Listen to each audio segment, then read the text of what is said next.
Hello বন্ধুরা, সবাইকে good morning জানিয়ে আজ একটা ছোট মিনি ব্লগ শেয়ার করছি। আজ আমরা যাব মামার বাড়ি। আমার মামার বাড়ি। আমার দিদিমার খুবই শরীর খারাপ, তাই আমরা দুজন বেরিয়ে পড়েছি। এটা কোলাঘাট ব্রিজ। কোলাঘাট ব্রিজে গিয়ে খানিকক্ষণ দাঁড়িয়ে এরকম একটি ছবি তুললাম। তারপর আস্তে আস্তে যেতে লাগলাম। তারপর খানিকক্ষণ যাওয়ার পর এরকম চা আর বিস্কুট, গরম গরম চা বিস্কুট নিয়েছিলাম। তারপরে এরকম একটা দোকানের সামনে বসে খাচ্ছিলাম। আর সত্যি বলতে এই দোকানের সামনে, এই রকম দোকানের সামনে বসে খেতে খুব সুন্দরই লাগে, খুব ভালো লাগে কিন্তু। এরকম 2 কাপ চা নিয়ে, গরম গরম চা নিয়ে খাচ্ছিলাম আমরা দুজন। তারপর আমার মানে স্ত্রী খানিকক্ষণ বাইকটা চালাচ্ছিল, বলছিল খুব ভালোই লাগছিল।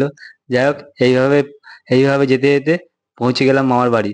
আর মামার বাড়ি যেতে যেতে তার রাস্তার চারিদিকে পরিবেশটা খুব সুন্দর লাগছিল। তোমরা নিজেরাই চোখে নিজেরাই দেখে নাও কেমন লাগছিল, কত সুন্দর। চারদিকে এরকম সবুজে ঘেরা রাস্তা, মাঝখান দিয়ে খুবই সুন্দর লাগছিল জায়গাটা।